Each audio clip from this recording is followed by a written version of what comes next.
Sessions.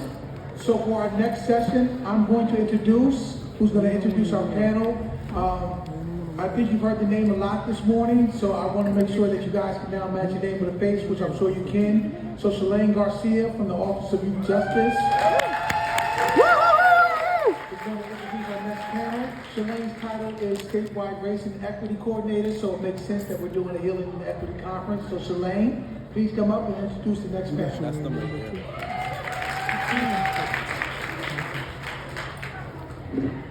Good morning, afternoon, everyone. I hope you all enjoyed that first session. There was some standing room only in the room, so that's definitely a plus. So thank you so much for being here today. I am not going to be before you long. I'm going to move right out the way. So I'm so excited that we have this youth panel that's coming before you, and we hope that you really take heed and listen. As Reverend Cohen said this morning. So I'm going to move right out the way. I'm going to bring up my guy, Joaquin Anderson, who is going to moderate this panel and introduce you to the amazing young people from the Community Initiatives of New York. Thank you.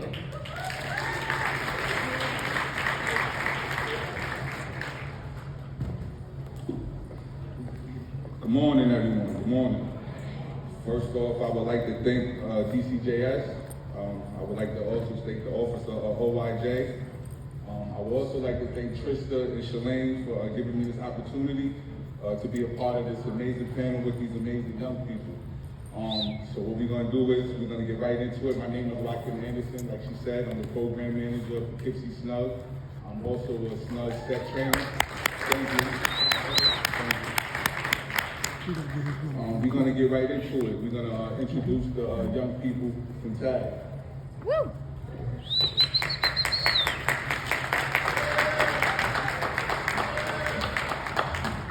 Good morning, everyone. Good morning. I ain't hear nobody from the back. Hold on. Good morning, everyone. Good morning. So we here for the youth, so I'm gonna try it one more time. So show us some love. Good morning, everyone. Good morning. All right. So my name is Boubacar Baldi. I refer to as Booby. And as you all know, I work with the Community Initiative of New York, TAG for short, Teaching the Generation. And a little bit about myself, I'm gonna be the future president. Yeah.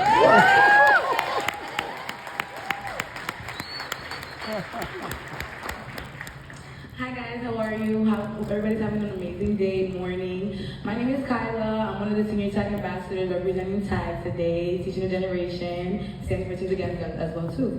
Well, hope you guys enjoy the event and I'd love to hear what we have to say. I'm gonna pass it off. Hello, y'all. Hi. My name is Tina Tamba. I am 19 and I am a Senior T.A.G ambassador. And yeah, that's all I really gotta say. Listen, I'm gonna say my words for what y'all came here to hear us say, but right now, that's all I gotta say. So I'm gonna pass it on. Hello, everybody. My name is Caleb. I'm a Senior T.A.G ambassador also. I go to high school in Harlem, Frederick Douglass Academy. Yeah. Thank you.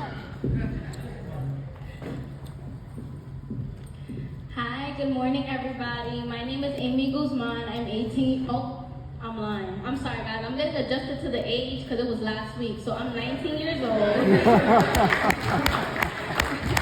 I'm 19 years old. We're over here representing TAG, and I hope you guys are ready for what the youth has to say.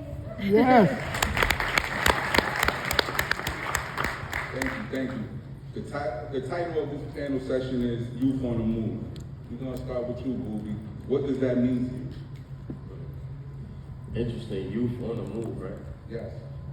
So, youth on the move for me, just hearing the move, the first thing I think about is action. People always talk about the youth and always want to talk about the action to take for the youth, but the youth is never there. And so I like to thank Rev, my aunt, and Ms. J for allowing us to come here, because this is the action. And you guys are gonna listen to us, and this is what we want. And so, just hearing that, I just hear action.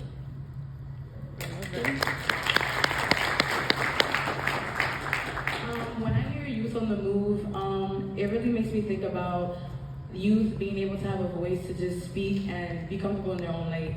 A lot of the times youth feel a little bit intimidated to speak in a room full of adults because they feel like they're in the control, they own the room. Little do they know we are the one that control the room. The decisions that we're saying to y'all is what y'all are gonna end up doing. So I feel like the Youth on the Move gives me a good example of being able to express how you feel, being comfortable in your own light, and just keep going. Nothing doesn't matter what anybody says, what adult is in the room, your voice matters all the time. So I feel like Youth on the Move is more so like what they said, but also I look at it from a different perspective. I look at it as in like us trying to make it beyond 21. Most of my friends, a lot of them I grew up with, they behind, a bar, they pregnant, or they just dead. So I feel like as if it's us breaking that barrier, it's us coming out, as a whole. I mean, we can't represent everybody because we don't know everybody's story, which is what makes us different. So I feel like it's more so pushing a new narrative to make a greater change.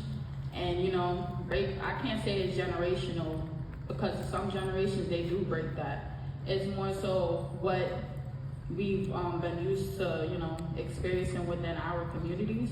So I feel like us up here, that's what it means, making a change. And yeah, I'm a little bit nervous, but yeah. You're doing great. To me, Youth on the Move looks like youth with growth mindset, open-minded, ready to learn new stuff.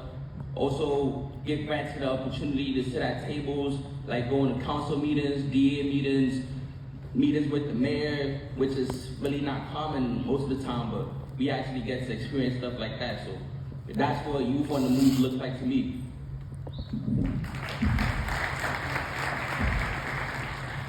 So I definitely agree with all my peers, but Youth on the Move to me looks like us sitting on the stage right now. I say that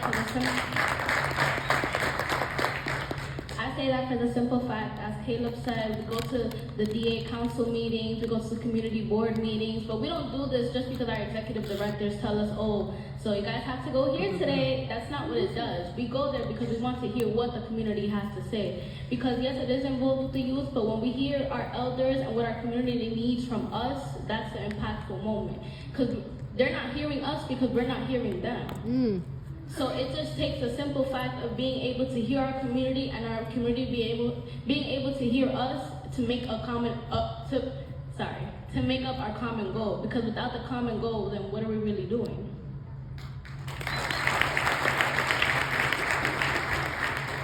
Thank you, that was great. What can organizations do to elevate the voices of the youth that they serve? What more can organizations do in your community to help elevate your voices?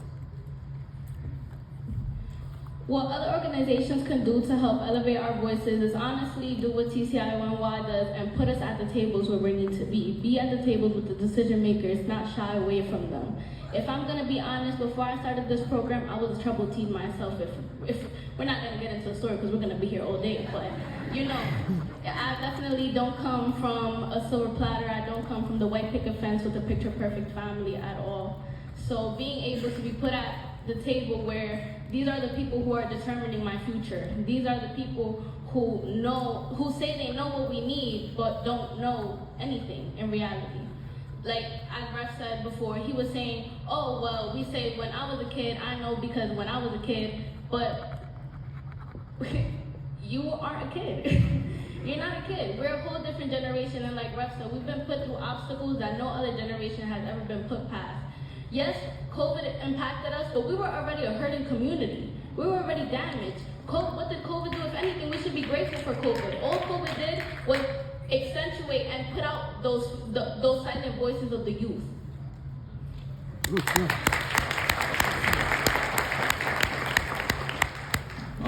What that looks like to me is being present when decisions are being made. Because most of the time we're being talked for and our voice is not being heard for real. So when we get in positions where we go to meetings and we get to talk and speak our minds on how the situations that are happening, our voice actually gets heard. So that's what that looks like to me. I feel like for me it's more so consistency because I feel like, you know, they help it to where, okay, after you're a teen and then you hit your adulthood, okay, figure it out. Now, the mind is a very fragile thing. You know how easily they say, oh, we got hooked up on, you know, trends and stuff, but think of it like this. If you're consistent from since they were, you know, we young, I'm from the South, but like we young to where like they get older and you're just steady on them, it's gonna be in their mind, it's gonna be installed automatically to where it could push that down for many generations to come instead of, you know, just having it to where, okay, we're here for one event that's happening once a month. You can't just go once a month and expect, you know, a change to happen or, you know, the violence to come from out the community that they live in. That's not how it works. You gotta stay on it. But yeah, that's what I gotta say. Can you repeat the question again, just that last word, so we can elaborate? I feel like we said a lot, and we need everybody to reestablish that question. Absolutely. What can organizations do to elevate the voices of the youth? I think a big thing, like all of my peers did say, was allowing the youth to be in the rooms where the conversations and key decisions are being made. A lot of the time, we can't give feedback or critique on any of the decisions that are being made for us because we are simply just not in the room. So how are we supposed to, like Amy and we were discussing earlier, we're dealt to deal with the repercussions that you guys made for us without even giving us the opportunity to voice what we wanted to do, what we wanted to happen in the community. So I feel like allowing our voices to be heard, being in the rooms that we are in right now, like us on this panel right now, speaking to y'all about what we need in the community and what we need in our future, is just a big movement and a big standpoint. But yeah, and also being just uncomfortable. A lot of the organizations that we've seen, I've just seen them. A lot of youth are not really as comfortable with NYPD, state officials, New York State officials. So I feel like being uncomfortable, putting them in rooms like this room, like me speaking to people from different organizations, getting to know network and marketing, letting people know who we are and what we came to do, just gives them a better opportunity to understand what we need. So yeah.